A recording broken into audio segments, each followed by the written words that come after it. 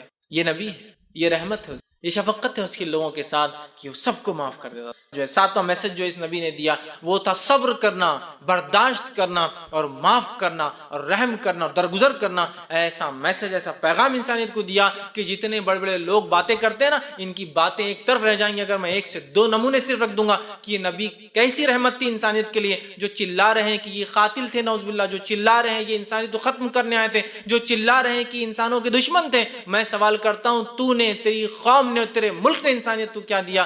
میرے نبی کا صرف ایک واقعہ سناؤں گا تو تیری پوری قوم اور تیری نسل اور تیرے ملکوں نے جو کچھ کیا رحم، شفقت اور برداشت، وہ صرف ایک کنارے میں ہو جائیں گا. صرف ایک نبی کی زندگی کا ایک چھوٹا سا واقعہ اگر تیرے سامنے رکھ. اتنا سہنشیلتا، کسی چیز کو برداشت کرنا اور شماشیلتا، معاف کرنا اور درگزر کرنا اس نبی نے میسج دیا. آئیے 2 ہی واقعہ رکھوں، وقت نہیں ہے. ابن جو ہے ہشام کا واقعہ ہے. طائف میں نبی اکرم صلی اللہ علیہ وسلم جاتے ہیں، دعوت دیتے ہیں، حق بتاتے ہیں. لوگ پتھر مارتے، اتنے مارتے ہیں کہ زید بن حارثہ فرماتے ہیں کہ جب ہم ایک کھیت میں جا کر بیٹھے تو جوتیاں خون کی وجہ سے چپک گئی تھی، کھینچ کے نکالنا پڑی پیروں سے. اس کے بعد جبرائیل اترتے ہیں آسمان سے، چونکہ آپ نبی ہیں، اور ملک الجبال ایک اور فرشتے کو ساتھ لاتے اور کہتے ہیں نبی یہ ملک الجبال ہے، آسمان یہ جو پہاڑوں کا فرشتہ ہے، اگر آپ حکم دے تو طائف 2 پہاڑوں کے بیچ میں بسا ہے، حکم دے تو دونوں پہاڑوں کو یہ فرشتہ ایک جھٹکے میں ملا دیں گا. آپ کہتے نہیں، میں لوگوں کے لیے زحمت نہیں بنا کر آیا ہوں، رحمت بنا کر بھیجا کیا ہوں. میں امید کرتا ہوں ان کی نسلیں ایمان لائیں گے، لہٰذا چھوڑ دو. میں آپ سے سوال کرتا ہوں، جس نبی کو یہ پاورز حاصل ہو جائے اور نعوذ باللہ اگر وہ قاتل ہو تو کیا کوئی قاتل موقع چھوڑے گا جب اس کو موقع ملا 2 پہاڑوں میں ساری نسلوں کو کرش کر دینے کا، ساری انسانیت کو برباد کرنے کا؟ وہ کہتے نہیں، جانے دو. نہیں پتا. ایک مقام پر جنگ احد کے اندر ایک کافر نے نبی اکرم صلی اللہ علیہ وسلم پتھر مارا جو آپ کے دانت مبارک پہ، چہرے مبارک پہ لگا. آپ کے دانت شہید ہوئے اور 2 کڑیاں آپ کے گالوں میں دھس گئی، آپ زمین پر گر گئے. سعد بن ابی وقاص اور چند صحابہ، 6 سے 7 صحابہ آپ کے اطراف میں ہیں اور خون آپ کے چہرے سے جا رہا ہے. آپ خون کو پوچھتے اور کہتے ہیں اے اللہ اس قوم کو معاف کرنا، اللہم اغفر لی قومی فإنہ لا یعلمون. یہ جانتے نہیں کس کے ساتھ کریں، لہٰذا چھوڑ دینا. کہ ایسا نہ ہو کہ اللہ کا غصہ جوش مار جائے کہ اس نبی کو میرے تم یہ سلوک کرتے ہو جو تمہارے پاس حق کا پیغام لائے. تو اللہ کے رسول کہہ رہے ہیں اے اللہ میری قوم کی مغفرت کرنا، معاف کر دینا ان کو، یہ میرے ساتھ اس لیے کر رہے ہیں فإنہ لا یعلمون. ان کو معلوم نہیں نا میرے ساتھ جو کر رہے ہیں، نبی نہیں مان رہے نا. تو آپ اگر نبی زحمت ہوتے، نعوذ باللہ قاتل ہوتے، تو سب سے گلوریس چانس تھا اللہ عذاب برساتے آسمان سے، ختم اور برباد کر دے مکے کو اور جو ہے تمام لوگوں کو اس کے طرف. نہیں کیا. تو یہ میں سمجھتا ہوں 1 اور 2 مثالیں دی، یہ 2 مثالوں کو میں سے ایک بھی آپ رکھ دے اور ساری انسانیت کی قصے ایک طرف رکھ دے، اس کی برابری نہیں کر سکتی. ایک مثال اور دیتا ہوں، آخری مثال ہے، ایسی مثال ہے میں دعویٰ اور چیلنج کرتا ہوں انسانیت اس مثال کی برابر ایک مثال، ایک ایگزامپل لا دے کہ ایسا ہمارے پاس ہوا ہے یا ایسے لوگ تھے. ایسا رحم دلی، ایسا شفیق نبی، ایسا عظیم اور عظمت رکھنے والا نبی، ایسا برداشت کرنے والا، حلم رکھنے والا نبی کہ جس کی انتہا نہیں. فتح مکہ کو یاد کیجئے، الرحیق المختوم اور تمام سیرتوں کی کتاب میں یہ واقعہ موجود ہے. فتح مکہ میں آپ مدینے میں سے نکل کر مکے میں داخل ہو رہے ہیں، مدینہ آپ چھوڑ چکے، مکے میں داخل ہو رہے ہیں. 10,000 کا فوجی لشکر ساتھ میں. مکے کی آبادی 70,000 کے قریب بتائی جاتی ہے اس وقت تھی. 70,000 لوگوں کی زندگیاں اب اس لشکر کے ہاتھ میں. 10,000 کے لشکر کے ساتھ آپ مکے میں داخل ہو رہے ہیں.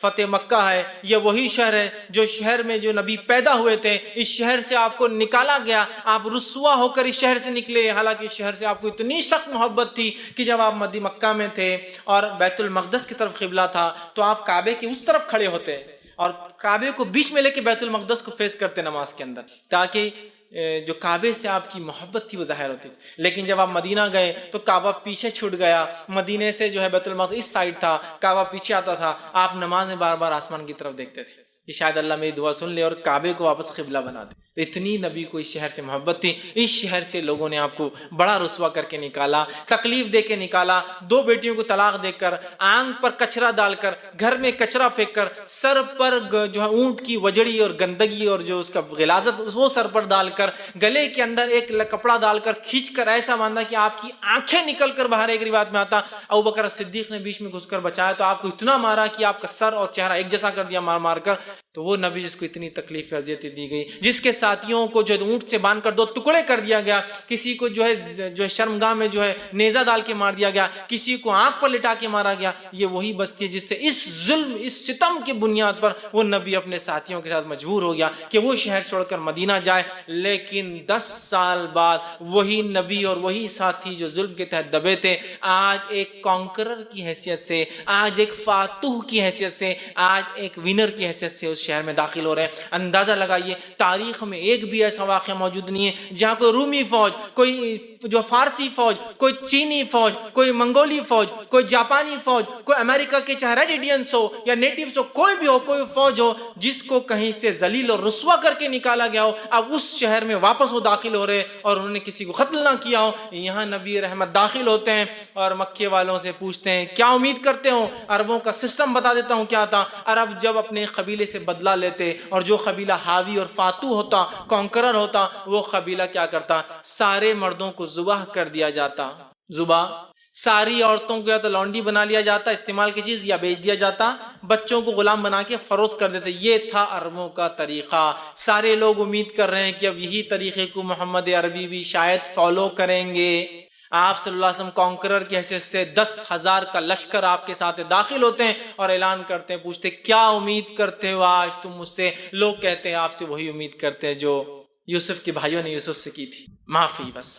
آپ سے ہم کہتے ہیں جو ابو سفیان کے گھر میں ہیں وہ امن میں ہیں, جو کعبے میں ہیں امن میں ہیں, جو اپنے گھروں کے دروازوں کے پیچھے ہے وہ امن میں ہیں, اور ایک قتل بھی نہیں ہوتا ہے.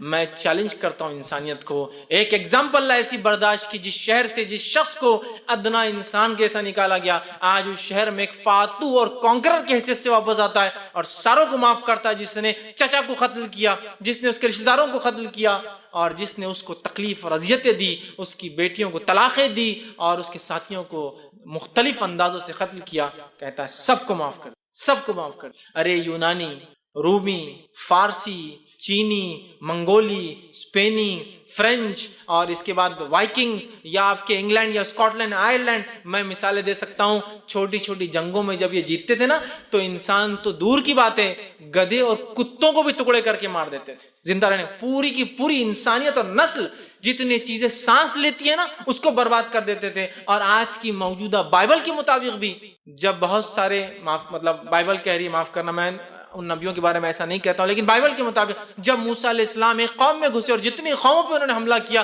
ان کے مطابق ہر سانس لینے والی چیز کے ٹکڑے کر دیے گئے. ہر سانس لینے والی چیز کی, یہاں تک کہ گدھے اور کتے بھی ٹکڑے کر دیے گئے. گدھے اور کتے کیا کرتے ہیں, ٹکڑے کر دیے جاتے تھے.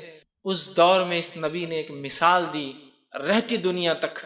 آج بہت لوگ ہیں نا امن کے علم بردار, دنیا میں امن قائم کرتے ہیں, لاکھوں اور کروڑوں لوگوں کو مار کے وہ کہہ رہے ہیں امن قائم کرتے ہیں. ایک زمین پر گھس کر 30 لاکھ لوگوں کو مار دیا 10 سال کے اندر عراق میں, اور کہہ رہے ہیں ہم امن قائم کرتے ہیں. اگر تم واقعی میں امن قائم کرنے والے ہو تو یہ نبی ہے جس کو شہر سے نکالا گیا, اپنے شہر اور اپنی زمین کو واپس لے رہا ہے لوگوں سے.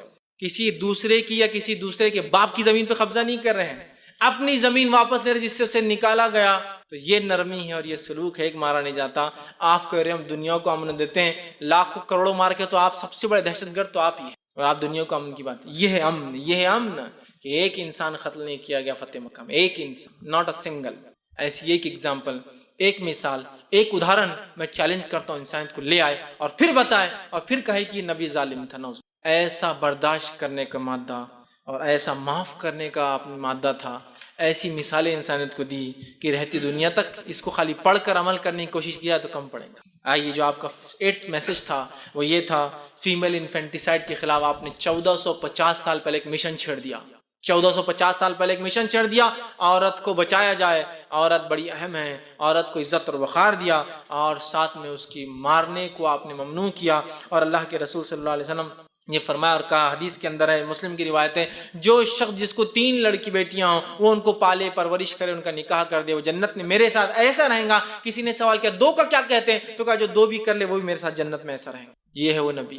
لڑکی کی پیدائش کو خوشی کا موقع، لڑکی کو جو ہے پالنا پرورش کر کے 3 کی شادی کر دینا، جنت میں جا رہا ہے، نبی کے ساتھ رہ رہا ہے۔ اور قرآن جو وہی آپ پر اتری تھی، قرآن نے سورہ جو ہے انعام سورہ نمبر 6 آیت نمبر 151 میں کہا وَلَا تَقْتُلُوا أَوْلَادَكُم مِّنْ إِمْلَاقٍ، اپنی اولاد کو بھوک کے ڈر سے مت مارو، کیا کھلاؤں گے سوچ کے مت مارو۔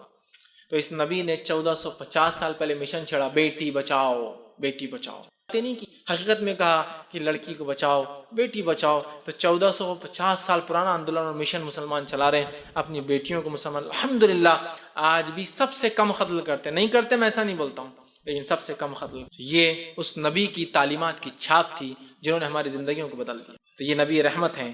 9واں میسج جو آپ نے ایک سٹرونگ دیا وہ تھا عورتوں کو ایسے حق دیے جن حقوق کو میں آج بھی چیلنج کرتا ہوں، دنیا کے جو سب سے فارورڈ کنٹریز ہے، جو اپنے آپ کو فرسٹ ورلڈ کنٹریز کہتے ہیں، وہ حقوق بتا دے، وہ رائٹس بتا دے، وہ ادھیکار بتا دے جو اس نبی نے 1450 سال پہلے عورتوں کو، ایسے ادھیکار، ایسے حقوق، ایسے رائٹس کہ جس کی کوئی انتہا نہیں۔ سب سے پہلا حق جو ان کو دیا عورتوں کو، رائٹ، اسپرچول رائٹ دیا، یہ حق دیا کہ وہ عبادت کر سکتی ہے، وہی نماز جو مرد پڑھیں گے عورت بھی پڑھیں گی، وہی توحید جو مرد کی وہی عورت کی، وہی زکوٰۃ جو مرد دیں گے وہ عورت دیں گی، وہی حج جو مرد کریں گے وہ عورت کریں گی، ساری عبادتیں مرد اور عورت کی برابر ہے اسلام کے اندر۔ اسپرچول رائٹس دی، دوسری اکنامیکل رائٹ دی، اس کو پورے حق دیے، بیٹی ہونے کے ناطے جو ہے بیوی ہونے کے ناطے اس کو رائٹس دیے، اور اس کو پورے اکنامیکل رائٹ سے، نکاح ہو تو اس کو مہر دیا جائے، باپ مر جائیں گے تو وارث میں حصہ بنیں گی، بھائی کی اس میں بھی بن سکتی ہے، اگر اس کو بیٹیاں نہ ہو بھائی کو تو اس کو مختلف طریقے سے وراثت میں حصے دار بنایا، مہر کے شکل میں دیا، اس کو پورے حق دیے کہ جائیداد خریدے، جائیداد بیچے،